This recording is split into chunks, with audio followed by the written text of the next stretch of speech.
Hey guys, it's that Dividend Guy coming at you with another stock market news update. So this one hits home. AT&T decided to freeze its dividend for the first time since 2005. So what this means is they're not doing an annual raise in December. So they've been known to do annual raises habitually in December, and this is the first time since 2005 that they have not increased their dividend in December.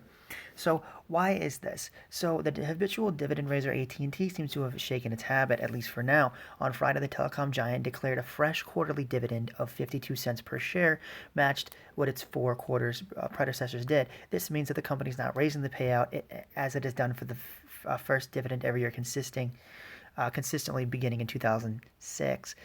When the heralding the last State of the Raise declaration in the December 2019 press release, the company wrote that it was consistent with AT&T's capital allocation strategy. October called for a continued modest annual dividend increase.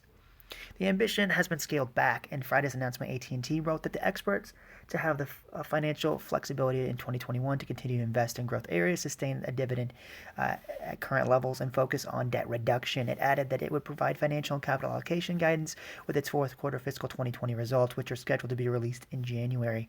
An email request for Motley Fool seeking clarification was not answered. Many consider AT&T to be a prime dividend stock, as I do as well, as its yield is high and the telecom has a strong cash flow from the army of paying customers. However, while shareholders welcomed those annual raises, the boosts weren't particularly generous. For example, the payout was rose by less than 2% with a 1% share bump in 2019. That likely won't dissuade dividend stock aficionados from buying or maintaining positions with the company, though. It's still a high-yield stock at its present 6.7 level. AT&T's upcoming payment will be dispersed next February 1st to investors as of January 11th. So, guys, this is kind of it's bittersweet. So AT&T, I know there was a big hedge fund. I think it's called Elliott Partners. Bought a big stake in AT&T, and they flexed their muscle with their shares and said that they wanted them to reallocate cash, get rid of underperforming assets, and really get ahead of the debt reduction. And to do that, one of the ways that they do that is to stop increasing the dividend. So this is actually good news. So many companies have cut their dividends entirely, and as it said in the article, the last dividend increase was a penny. So it's not like it's a big dividend increase anyway. I would much rather them focus on the health of the business. I know I'm a dividend growth investor, so I choose companies that increase their dividend year over year. But I'm okay with AT&T kind of scaling back that dividend growth if it means that the actual company is healthier. And this means that even though they might lose that status, they can come back after, they can focus on their debt reduction, keep the dividend as it is. We don't lose any cash flow, and we get a healthier AT&T with a stronger business, and more sustainable cash flows and more predictable cash flows, that they can raise the dividend year over year at a better rate. So I would much rather take, instead of getting a 1% raise annually while they're struggling to pay off debt, I would much rather them keep the dividend as is, not increase it, and use the dividend money that they would have paid us, which would be a penny. It's not like it's a huge increase anyway, and allocate that towards debt reduction.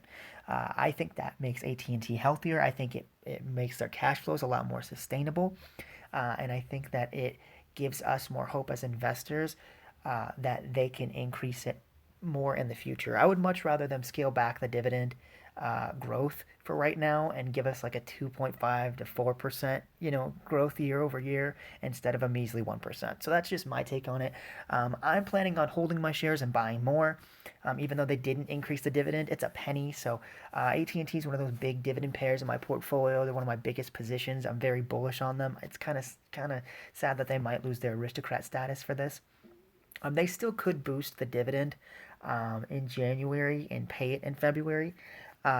They might. I'm not sure though.